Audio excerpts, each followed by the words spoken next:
welcome to the Tabletop Games blog topic discussion. Trick-taking it to the next level. My fascination with trick-taking games. As you probably know by now, I absolutely love trick-taking games.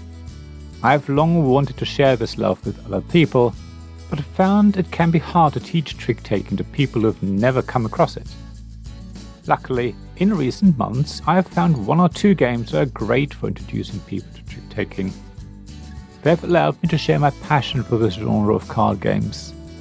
They're great stepping stones. I can start to draw on this giant collection of games that are often great for all family and key to many of my social interactions as a teenager, but let me explain.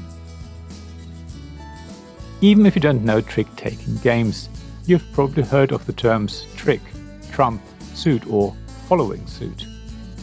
These concepts can be quite hard to understand and even harder to teach. Saying that a suit is basically color doesn't quite capture it. Explaining that a game has a trump suit decided by the player who's won the bidding round confuses things even further. Sure, it probably makes sense that you have to follow suit, meaning you play cards of the same color. Yet, why trump cards of a different suit can still be played and win a trick seems to make no sense. So, when a game simplifies everything and introduces just some of the basic concepts that are quick to teach and easy to learn, my heart, excuse the pun, skips a beat. It means that I can introduce other people to the club, yes, another pun, of trick-taking games. When teaching Enemy and Enemy, for example, all I have to say is that cards have different colors. You can play any card you like as long as it's not the same color as one of the already played cards. Without using those terms, I've introduced people to suits and the concept of must not follow, which is the opposite of most traditional games where you have to follow. But the card with the highest number wins is pretty obvious and doesn't usually need explaining. However, once everyone has played their single card, whoever wins gets all the cards. In one fell swoop, people now know what a trick is. So it's no surprise that Enemy and Enemy is now my favorite game to teach people trick-taking. With those basic concepts established, it's just a matter of practice and slowly introducing other ideas. I've yet got a journey ahead of me, but I'm already on the lookout for trick-taking games that are built on the basic structure that Enemy and Enemy has prepared. I think Fork is going to be the next step for me. It calls suits terrain or color, but in principle it's the same thing. Rather than someone just playing a card and thereby leading the suit, the first player in a round announces the terrain or color and sets the suit that way. Yes, that little mechanism is another step towards more classic trick-taking games. I've not played Fork yet, but hopefully I will be able to soon. It's certainly ready for when the time is right. What comes after that I don't know yet. Maybe there'll be some skulking where players have to bet on how many tricks they will win each round. That's not easy and requires some understanding of trick-taking mechanisms. However, if you go in and just bet on a random number of tricks, you soon learn quite a bit and will get better from round to round. My hope is that eventually we can look at traditional trick-taking games. Depending on player count, these might be Skat, Doppelkopf or Vivaldi, which are for 3, 4 or 5 players respectively.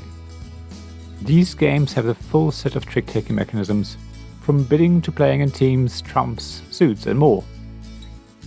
Once we're at this stage, the next step will be to teach the subtle language of trick-taking games. When you've played these games for a long time, you can pretty much talk to your teammate through the cards you play. After all, you're not allowed to say what cards you have or what card you want your partner to play. However, playing certain cards indicates to the other player what your plan is. You might be emptying your hand of a certain suit to allow you to add a large amount of points to the tricks they're going to win. Or you keep taking tricks and then play a specific card that lets your player lead you both to victory. There are so many things happening when you play a trick-taking game with people who know the genre well that go unspoken. I mean, it's not just that you don't have to explain everything in detail. You can just say if this is a must-not-follow or must-follow game, for example, Yet, when you play, what people say can be completely ordinary day-to-day things, while the cards send a very different message. You can easily have a whole argument through the cards you play. It's this that I love about trick-taking games. It's this place that I want to get to with the people I play games with. When I sit there one day and play Tabletop with my wife, our daughter, and the fourth person, I will be very happy. Actually, more than that. I will feel bliss. I really can't wait. Well, as you know, now is the time for you to share your thoughts and experiences. Have you ever played trick-taking games? Do you like them? Which one is your favorite? Did you ever have to teach a trick-taking game to someone who knew nothing about the genre? If so, how did that go? What game was it? Please go to the blog at tabletopgamesblog.com and let me know how you got on. Thank you for listening to this Tabletop Games blog topic discussion podcast. Please check the description below for links mentioned in this episode, as well as to the written version of this article on the blog. If you enjoyed this episode, please subscribe, give us some stars or leave a review. Please also tell your friends about me, and if you want to offer financial support, check out my Patreon and Ko-fi pages, links to which you'll find in the blog at tabletopgamesblog.com. So thank you again for listening, and I hope to see you again soon. This podcast was made possible by the generous help of my supporters. Royal Patron Sean Newman, Magic Champion John Risley, Castle Guards David Miller and James Naylor, Dice Masters Alex Bardi, Paul Grogan and Robin Kay, and Shining Lights Jacob Davis, Gavin Jones, Sarah Reed and Richard Simpson.